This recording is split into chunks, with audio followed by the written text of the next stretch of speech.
Halo, selamat pagi semuanya. Bertemu kembali dengan Mr. Alex. Kali ini kita akan melanjutkan materi dari bab struktur jaringan hewan, yaitu mengenai jaringan otot dan jaringan saraf. Sebelum kita membahas lebih lanjut mengenai jaringan otot dan jaringan saraf, mari kita simak video berikut ini.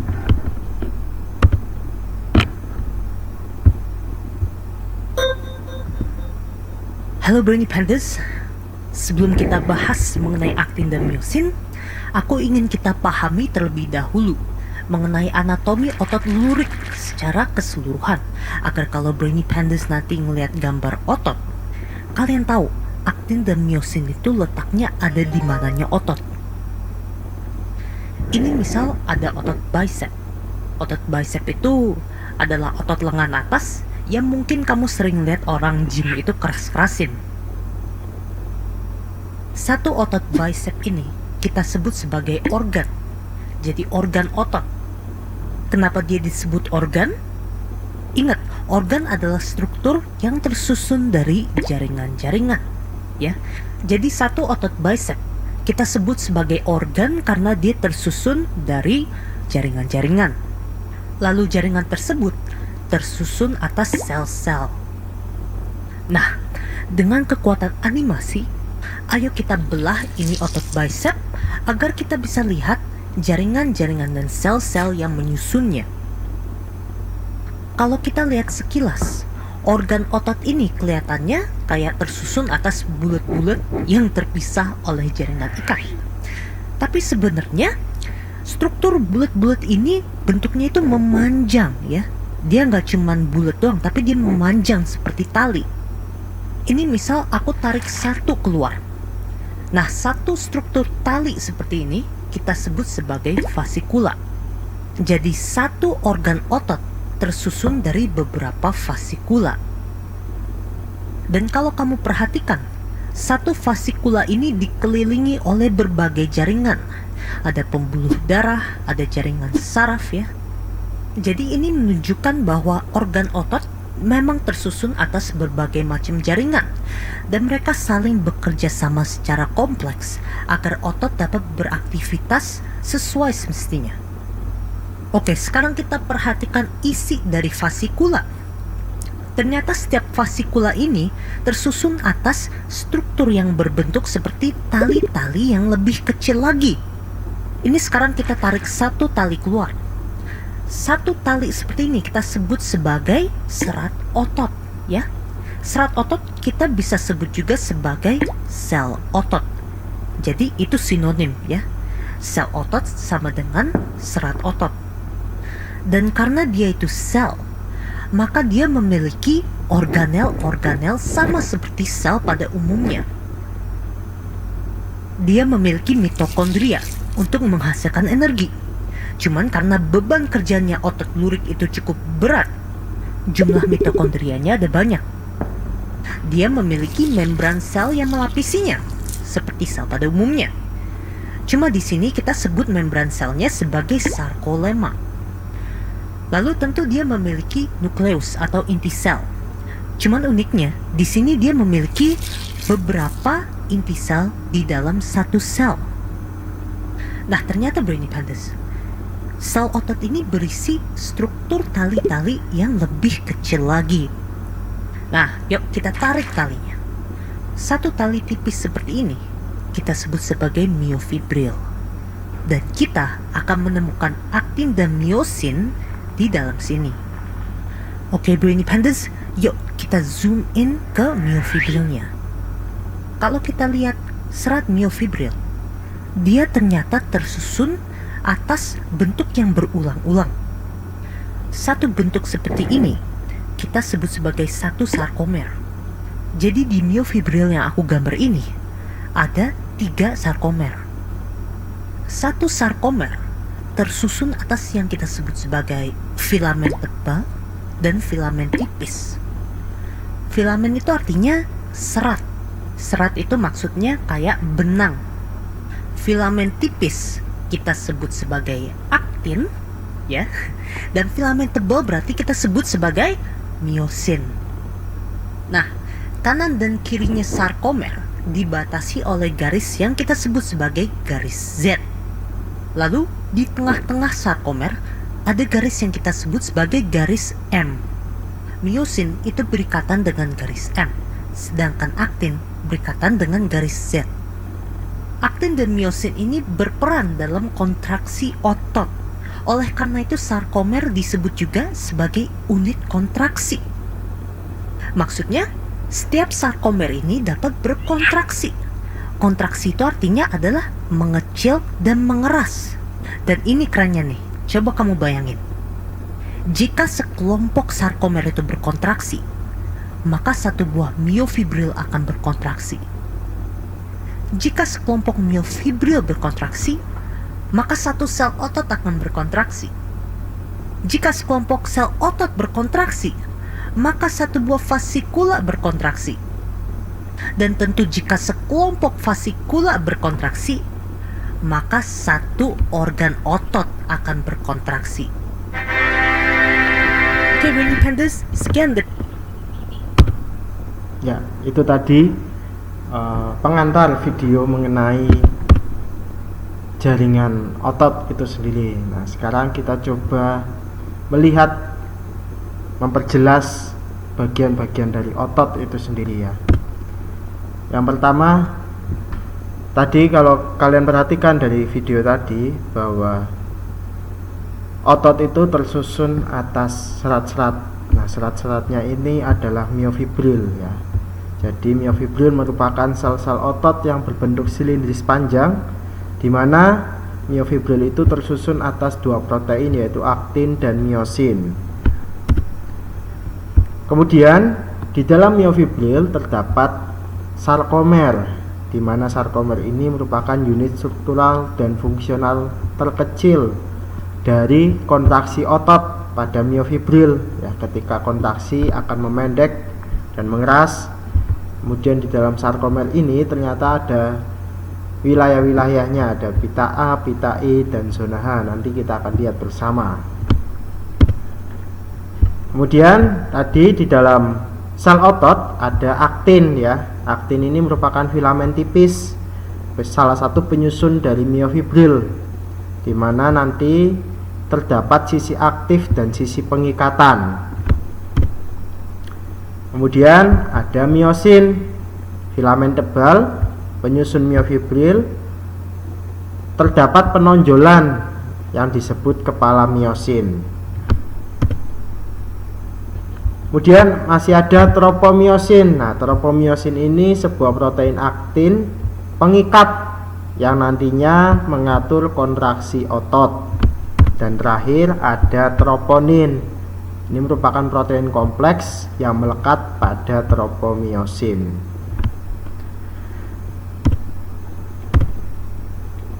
Nah, berikut gambaran dari aktin dan miosin ya. Kalau kalian perhatikan, ini merupakan miosin, di mana miosin itu merupakan filamen tebal yang di dalamnya terdapat tonjolan. Nah, ini tonjolan yang dimaksudkan. Ini kepala miosin yang nantinya ketika proses kontraksi ini akan menarik sehingga pada wilayah sarkomer menjadi memendek dan mengeras. Kemudian pada bagian filamen tipis aktin di sini ada troponin dan tropomiosin yang nanti berperan di dalam terjadinya proses kontraksi otot ya. Nah, sekarang kita mau melihat lebih lanjut mengenai wilayah sarkomer ya, dimana di dalam wilayah sarkomer ini ada pita I, pita A, dan zona H, garis Z. Garis Z ini sebagai pembatas antara sarkomer satu dengan sarkomer yang lainnya ya, nanti diikatkan oleh garis Z. Kalau di video tadi garis Z ini juga berikatan dengan aktin ya. Kemudian pada tengah wilayah sarkomer atau zona H ini terdapat garis.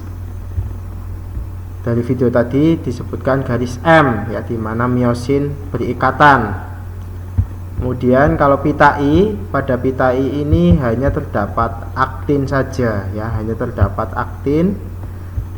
Sedangkan pada pita A ini hanya terdapat miosin, ya, hanya terdapat miosin.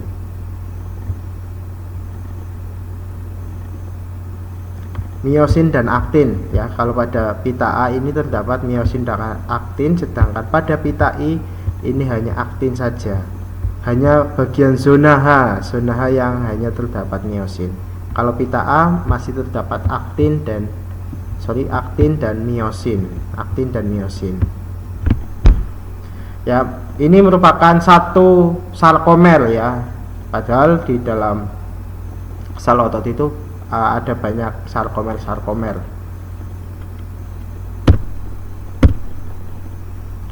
Ya, jika digambarkan lebih rinci, ya, otot tersusun atas miofibril, di mana di dalam miofibril itu ada unit fungsional yang berperan dalam kontraksi otot, yaitu sarkomer.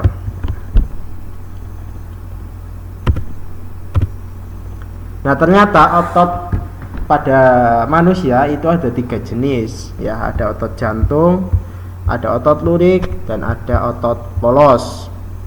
Kalau diperhatikan dari gambarnya, antara otot jantung dan otot lurik hampir sama nih, ya, hampir sama. Hanya saja pada otot jantung ternyata bercabang, sedangkan pada otot lurik kan tidak.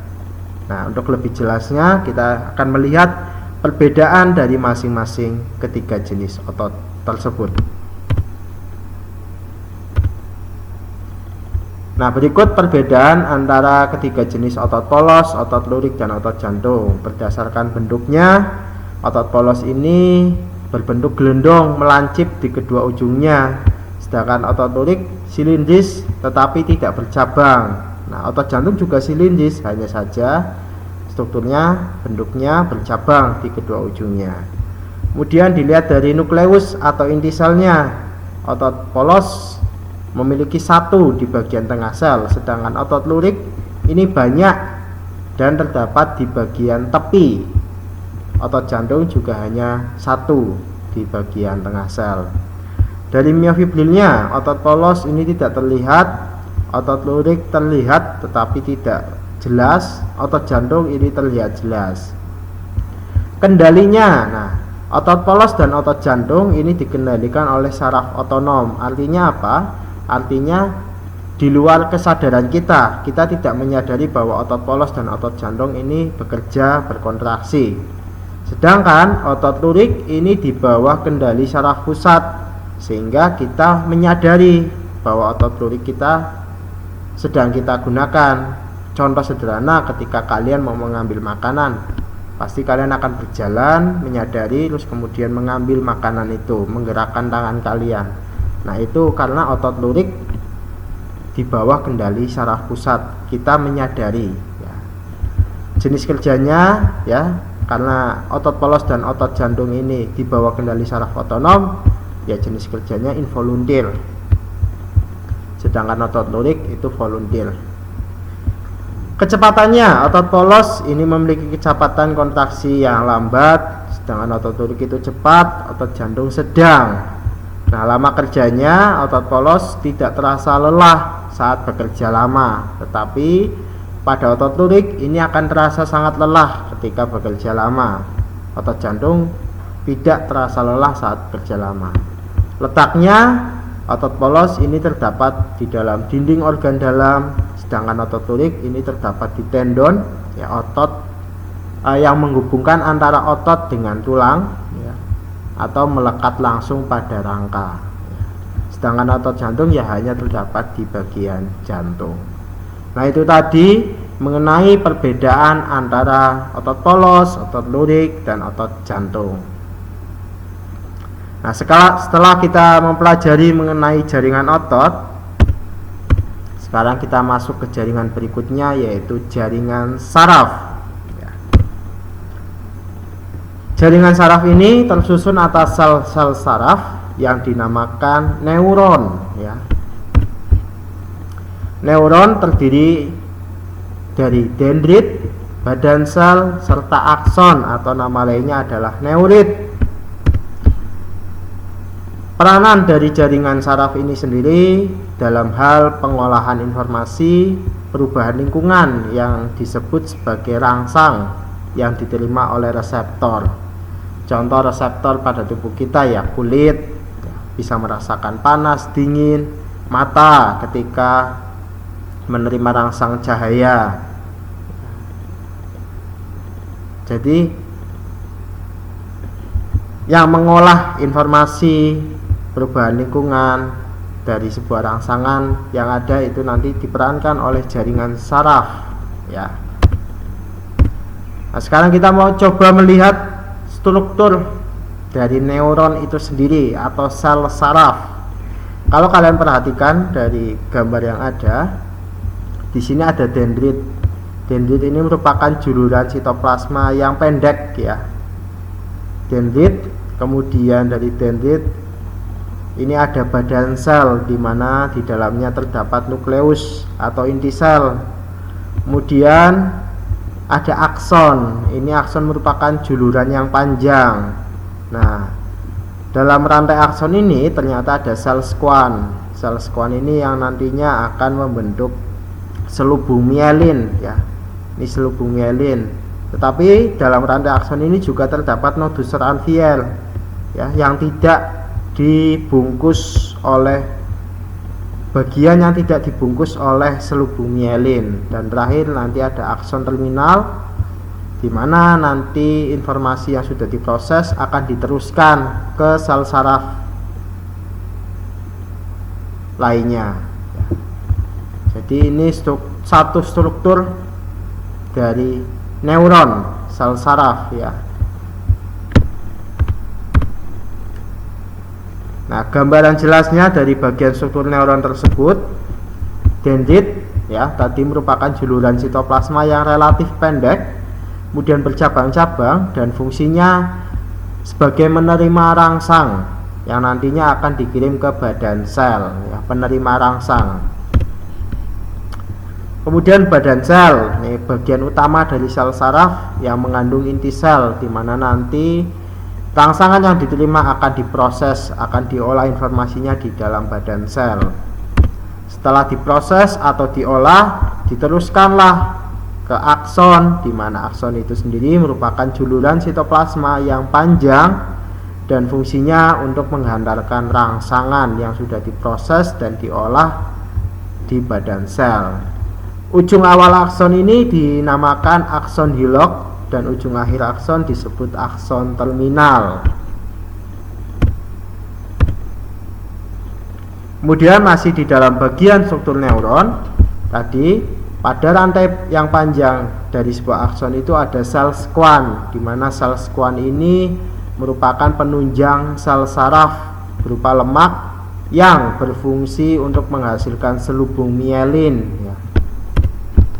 Kemudian selubung mielin ini adalah bagian saraf yang berfungsi untuk melindungi akson dan memberikan nutrisi ya, memelihara.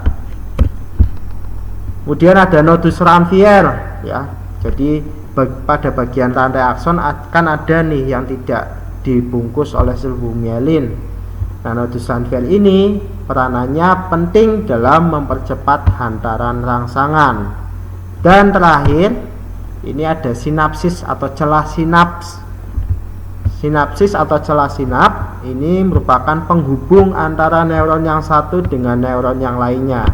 Jadi kalau kita kembali ke anatomi pada struktur neuron ya, dendrit penerima rangsang dikirimkan ke badan sel, kemudian di dalam badan sel akan diolah.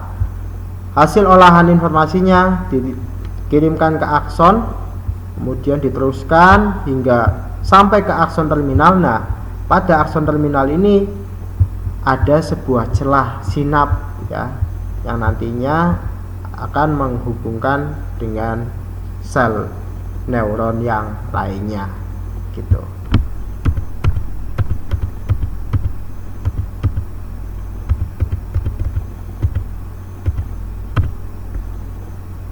Nah, sekarang kita mau melihat tipe neuron berdasarkan fungsinya. Nyata ada Yang pertama neuron sensori atau neuron aferen. Ya, neuron sensori atau neuron aferen.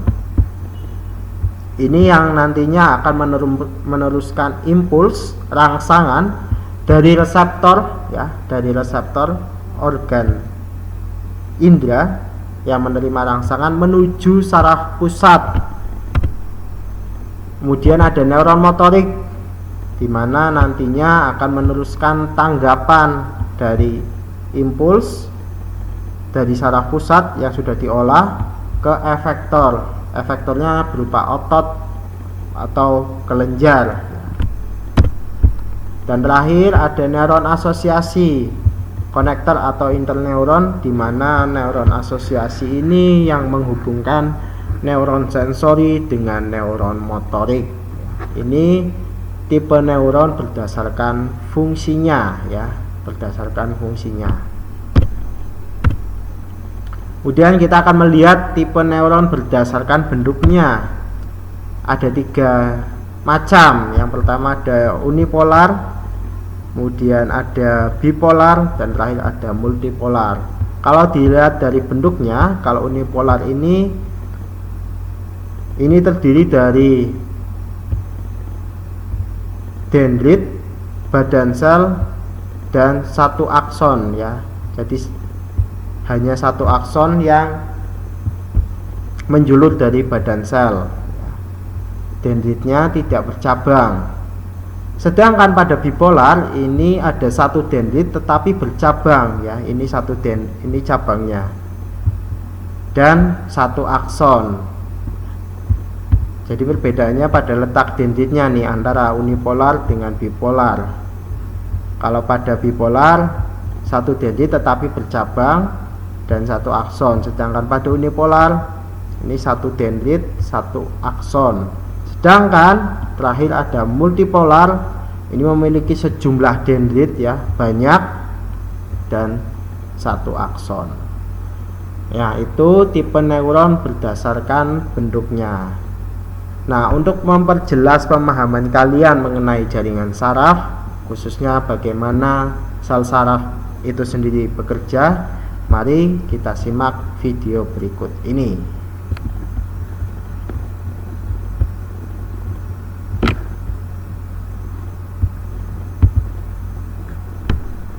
Kali ini kita akan membahas sesuatu yang spesial.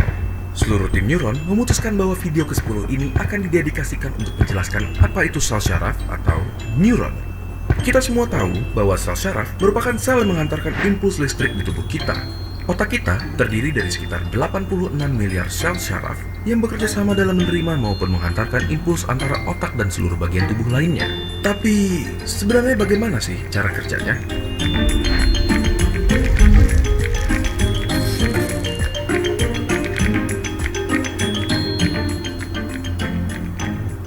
Pertama, kita mulai dari strukturnya terlebih dahulu.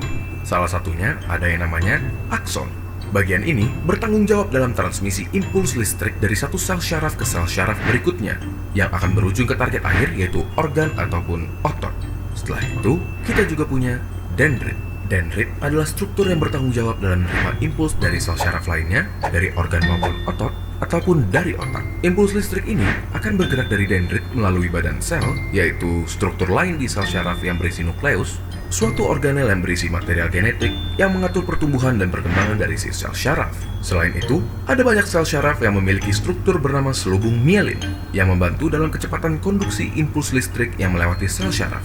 Tahu nggak, konduksi listrik di badan kita bisa mencapai 120 meter per detik di sel syaraf yang mempunyai selubung mielin. Oke, kita sudah mendapatkan gambaran dari struktur sel syaraf. Tetapi, bagaimana dengan transmisi impulsnya? Bagaimana caranya otak kita menyuruh jempol kita misalnya untuk bergerak?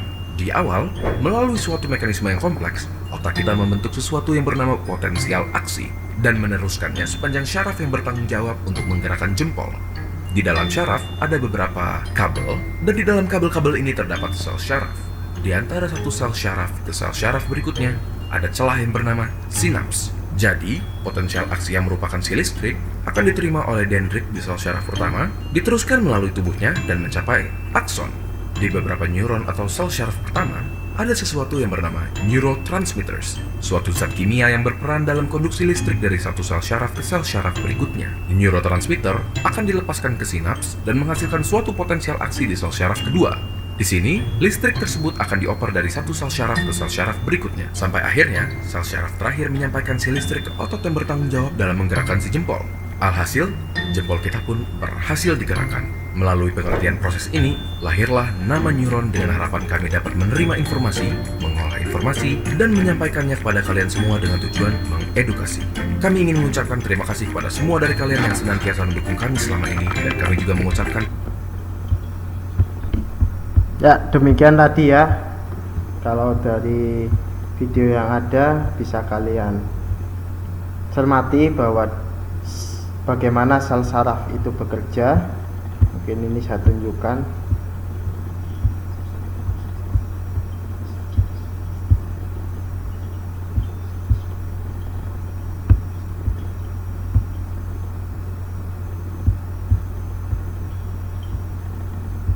Nah, ini kalau kalian perhatikan,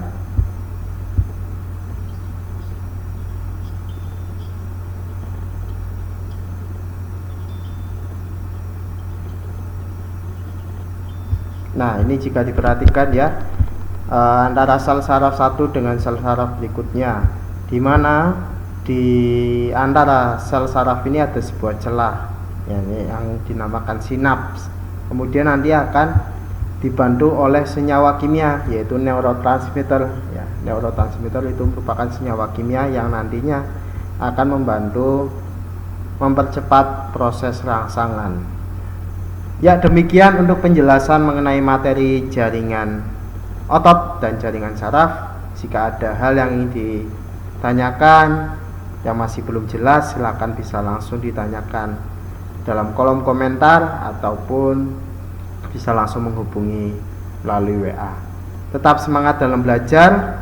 Selamat pagi, Tuhan memberkati.